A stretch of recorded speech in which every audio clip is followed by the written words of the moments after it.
తిరగబడ్డప్పుడు ఏమవుతుందంటే ఊరు కురుక్షేత్రం అవుతుంది అనేది సబ్ టైటిల్.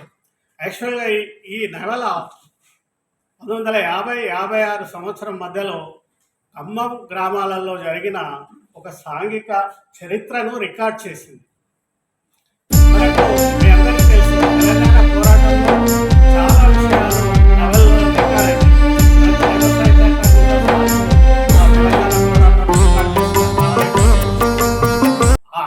అంటే పోరాట సమయంలో వచ్చినాయి, పోరాటం తర్వాత కూడా తెలంగాణ పోరాటం మీద నవెల్స్ వచ్చాయి మనకు. అయితే తెలంగాణ పోరాటం జరిగిన తర్వాత ఆ ఎర్లీ డేస్లలో, ఆ 5-6 సంవత్సరాలలో గ్రామాలు ఎలా ఉండే అనేది నవెల్స్ మనకు తక్కువ ఉంది. ఆ లోటును రేవు తిరగబడితే మనకు తీర్చింది. అంటే ప్రధానంగా నేను మొదట ఆ శిల్పం గురించి చెప్దాము. ఈ నవల 3 భాగాలుగా సార్ చేశాడు. ఒకటి నేటి కథ, తర్వాత ఆనాటి కథ, మళ్ళీ తిరిగి నేటి కథ. దీంట్లో నాకు నచ్చిన ఆ విధానం శిల్పం ఏంటంటే, జనరల్గా వాళ్ళు ఆ క్యాస్ట్ డిస్క్రిమినేషన్ మీద, క్యాస్ట్ కస్టమ్స్ మీద, ఆ పెళ్ళిళ్ళలో చాకళ్ళు చేసే దాని మీద మొదట చర్చ వస్తుంది. అంటే జెనెటిక్ ప్రొఫెసర్స్ అయి సైంటిస్టులు అయి కూడా పెళ్ళిళ్ళలో దిష్టి తీయడము, ఎర్రనీళ్ళు పోయడము, గుమ్మడికాయ పలుకొట్టడం లాంటి, అంటే మనకు వస్తున్న ఆచారాలను ఎట్లా వదులుకోలేకపోతున్నారు సోకాల్డ్ హయ్యర్ ఎడ్యుకేటర్స్ కూడా అనేది చెప్తూ నవల స్టార్ట్ అవుతుంది. స్టార్ట్ అయిన తర్వాత ఆ చాకలలో జీవితాలు ఎట్లుండేది ఏంది అని తెలపడానికి వాళ్ళ పిల్లలకు ఆ ప్రొఫెసర్ ఎల్పిఎన్ రావు అనే ప్రొఫెసరు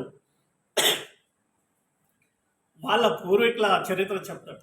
దీంట్లో నేను అంటే చెప్పేది నచ్చింది ఏంటంటే, ఆ చరిత్ర ఆయన చెప్పడు, అది ఒక బుక్లో రికార్డ్ చేస్తుంది, మీరు చదువుకోండి అని వాళ్ళకి ఇస్తాడు. దానివల్ల ఈ శిల్పంలో ఒక వెసలుబాటును, ఒక లేదా ఒక సమగ్రతను సుబ్బాచారి గారు సాధించిండు. మనం మీకు జోకే అనుకోండి, ఏదో అనుకోండి, మనం అనుకుంటా అంటే అప్పుడప్పుడు ఇక్కడ కురుక్షేత్రం యుద్ధం అవుతా అంటే నిలబెట్టి అర్జున్కి ఇవన్నీ చెప్పిండు ఆ గీత అని జోగిస్తూ ఉన్నాం. అట్లా సుబ్బాచారి గారు కూడా ఆ ప్రొఫెసర్తో పిల్లలకు చెప్పిస్తే ఆ రకమైన ఒక ఎంబాసింగ్ అనేది, అట్లా కాకుండా పుస్తకం ఇచ్చేసారు. ఆ పుస్తకం చదివినాక ఆ పిల్లలంతా ఇంప్రెస్ అయిన తర్వాత ఊరికి పోదాం అనుకుంటారు. ఆ ఊరికి పోయిన తర్వాత ఆ ఊళ్ళే భౌతిక మార్పు వస్తుంది, కానీ సాంఘికంగా ఏ రకమైన మార్పు రాలేదు, ఆర్థికంగా పెద్దగా మార్పు రాలేదని చెప్తూ నవల ముగిసిపోతుంది. ఇది నవల యొక్క నేపథ్యము. నవల యొక్క బ్రీఫ్ కథ కూడా నేను చెప్తున్నా. గ్రామాలలో ఇప్పుడు తక్కువ ఉన్న ఊరుమ్మడి బతుకులు అనేవి ఒకటి ఉంటాయి. అంటే చాకళ్ళు కానీ, మంగళ్ళు కానీ, వడ్రంగులు కానీ, కమ్మర్లు కానీ, మాదిగలు ఉంటారు, మాదిగలు కానీ, వీళ్ళంతా పంట పండినాక, అంటే సేవలు ఉచితంగా చేసి పంట పండినాక వాళ్ళకు కట్టడి ప్రకారం ఇంత మేర అని ఇస్తారు. ఆ తక్కువ పంట పడినప్పుడు తక్కువ ఇస్తారు. అవి సరిపోక చాలా అవస్థలు పడతారు.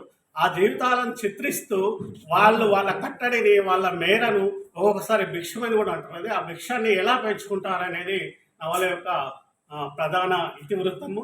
సాధించడము, వాళ్ళు సాధించిన తర్వాత వాళ్ళతో పాటు మాకు కూడా పెంచాలని వడ్రంగులు, తెగమాదిగలు, ఆ తర్వాత తప్పనిసరి పటేలు మారి తర్వాత గ్రామము సమావేశం వాళ్ళకు పెంచడము ఈ నవల యొక్క ఇతివృత్తము. వాళ్ళు ఎలా పోరాటం చేశారనేది చర్చించడమే ఈ నవల్లో మనకు కనబడుతుంది. ఇట్లా నేను మొదలే చెప్పాను కదా, పోరాటం తర్వాత జరిగిన ఇన్సిడెంట్స్ను లేదా సాంఘిక చరిత్రను నేను నవల రికార్డ్ చేసింది. ఒక దగ్గర ఏమవుతుందంటే, ఆ ఊరికి కరణము, గిరదావరు, నాయక్ తహసీల్దార్ వస్తారు. వచ్చిన తర్వాత ఆ వంతు గొర్రెగా పెద్ద గొర్రెకు గొర్రెనివ్వని ఆ ఎల్లోళ్ళు, మన దగ్గర ఎల్లోళ్ళు అంటాం, మోతాదు వాళ్ళ దగ్గర ఖమ్మం ఏరియాలో పంపిస్తారు. దాంట్లో ఆయన గొర్రెని ఇవ్వకుండా ఇంకా ఎన్ని రోజులు ఇవ్వాలని అంటే, ఆ విషయం మీద మీరు పోలీస్ పటేల్ దగ్గరికి వచ్చి చెప్పండి అని ఆ వచ్చిన మెసెంజర్ అంటాడు. ఆ రకంగా అతడు కర్ణం దగ్గరికి పోయి ఇవ్వనని చెప్పడానికి ట్రై చేస్తే కర్ణం ఒక లింక్ పెడతాడంట. మీ గొర్రెలు ఊరు యొక్క గ్రామ కంఠంలో మేస్తున్నాయట కదా, పర్మిషన్ తీసుకున్నావు, నువ్వు ఇచ్చినావా పోలీస్ పటేల్, పర్మిషన్ తీసుకున్నావా, పుల్లరి కడుతున్నావా అని అడుగుతాడు అన్నట్టు. యాక్చువల్ నాకు వేయటం లేదు అని ఆయన మొత్తుకుంటాడు. ఎందుకు వేయడం లేదు, మేస్తున్నట్టు అందరూ తెలుసు, మేస్తలేవా పటేల్ అంటే మేస్తున్నా అంటాడు, పటేల్ కర్ణం ఒకటే కాబట్టి. ఆ రకంగా నువ్వు పుల్లరి కట్టాల్సి వస్తుంది, ఇంత దండగా వేస్తే ఇదంతా ఎటో తిరుగుతుందని ఆ గొల్లాయనే సరే గొర్రెనిస్తాను అని వెళ్ళిపోతాడు.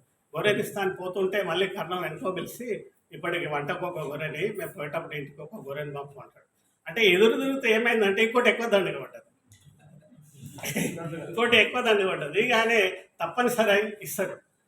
చాలామంది గ్రామాలలో ఇట్లా అంటే ఇది ఏం మారలే కదా అనుకుంటారు. తర్వాత కర్ణం ఇంట్లో పెళ్ళి కావడం వల్ల అంతకుముందు పంపినట్టే నిజాం కాలంలో పంపినట్టే కానుకలు పంపాలని సమావేశం అవుతారు.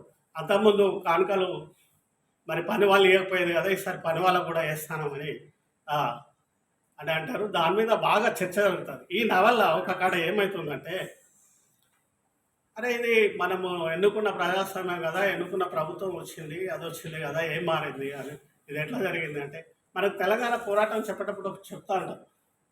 ఆ మిలిటరీ యాక్షన్ కాగానే, పోలీస్ యాక్షన్ కాగానే పారిపోయిన దొరలంతా కూడా వేషాలు మార్చుకొని గ్రామాలకు వస్తారు. అంటే వెనుకటి విషయాలను వాళ్ళు వస్తున్నారంటే ఆటోమేటిక్గా వెనుకటి విషయాలు కొనసాగింపబడుతున్నామని మనకు సిగ్నల్. ఈయన ఏమంటాడంటే అక్కడ పటేలు, అవును అక్కడెక్కడో హైదరాబాద్ పట్టణంలో రాచరికం మారింది, కానీ మన ఊళ్ళో మన తహసీల్దారు మన కర్ణము అట్లనే ఉన్నారు, మనము ఏర్పాట్లు కూడా అట్లనే ఉన్నాయి. ఎక్కడో మారాల్సి హైదరాబాద్లో ఊళ్ళో. ఈ పుస్తకం రాసి వారు రిటైర్ అయ్యాక మాదిగల మీద తోని ఒకటి రాశారు. అట్లాగే రెండవ నవల ఇది. ఈ రెండవ నవల చాకలు అంటే ఈ ఊరు రేవు తిరగబడితే, రేవు అంటే చాకలు, ఆ రేవు తిరగబడితే ఊరు కురుక్షేత్రం అన్నట్టు, ఊరు కురుక్షేత్రం అయితే అట్లా ఈ దేశంలో ఉన్నటువంటి అణగారిన వర్గాలు ఎవరైతే మనం అనుకున్నామో ఇది బాధ వర్గపడబడిన వర్గాలను వీళ్ళు కళ్ళు తెరిస్తే ఈ దేశంలో కురుక్షేత్రం మరో కురుక్షేత్రం వస్తుంది అని వారు భావించి ఆ పుస్తకం రాయడం జరిగింది. అయితే ఈ క్రమం లోపల మనం పోటీలు పెట్టు శంకరనారాయణ గారు చెప్పినట్టుగా 10 ఏళ్ళ నుంచి ఈ ఒక్కొక్క ప్రక్రియకు 4 బహుమతులు ఇస్తున్నాం. ఇది ఉభయ రాష్ట్రాల నుంచి నవలలు వచ్చాయి. ఈసారి నవల పొడి పెట్టాం, ఉభయ రాష్ట్రాల నుంచి వచ్చాయి, కొన్ని వేరే రాష్ట్రాల నుంచి వచ్చాయి. అయితే అన్ని దాదాపుగా చాలా మంచి నవలు వస్తాయి, చాలా మంచి నవలు, మంచి రచయితలు ఉంటాయి, మంచి రచయితలతో వచ్చినాయి. పోటీ ఎవరికి ఇవ్వాలి అనడం ఒకట సందిగ్ధ ఎదురుపడ్డాయి. 3 మార్కులు వేస్తే ఆ 3 మార్కులు ఒకట ఎవరికి ఎక్కువ చేయని చేస్తే కొంచెం మొగ్గుగా ఈ నవలకు వచ్చింది. అట్లే కానీ ఏదో సుబ్బాచార్య సారు ఆచార్యుడు అనే దాని మీద ఇవ్వలేదు, లేకపోతే ఇంకో వారు మనకెవరు బంధువులు స్నేహితులు మాత్రం ఇవ్వలేదు. అయితే ఎప్పుడైతే మేము ప్రకటించినామో వాళ్ళు ప్రకటించారు, శంకరనారాయణ సార్ ప్రకటించాడు, ఏంటి సుబ్బాచార్య గారికి బహుమతి ఇస్తున్నాం ప్రకటించిన దాన్ని బట్టి మాకు వాట్సాప్ గ్రూప్లో వచ్చినాయి ఏమని, సుబ్బాచార్య సారు ఒక ప్రొఫెసర్గా బట్టి ఇచ్చారు, అది వారు చాలా గొప్పవారు కదా, వారికి ఇంకా ఇవ్వాలా, ప్రోత్సహించాలా, మేము చిన్నవాళ్ళు మాకు ఇస్తే తప్పేంది, మాకు ఎందుకు ఇవ్వలేదు అని ఇట్లా వచ్చింది. అది కూడా ఎందుకంటే దాంట్లో ఉన్న సత్తువని బట్టి, ఆ శక్తిని బట్టి, ఇది అంటే అన్నిటికీ మిగతా లేవని ఉద్దేశం కాదు, కానీ ఆ ఉన్న మార్కులలో ఎక్కువ మార్కులు వచ్చాయి కాబట్టి ఇంకా ఎలాంటి అది లేకుండా పాక్షికమైనటువంటి బుద్ధి లేకుండా వారికి ఇవ్వడం జరిగింది. ఇది ఇవ్వడం లోపల మా గురువర్యులు అంటే ఆచార్య వాసిరెడ్డి భాస్కరరావు గారు, వారు చాలా గొప్పవారు.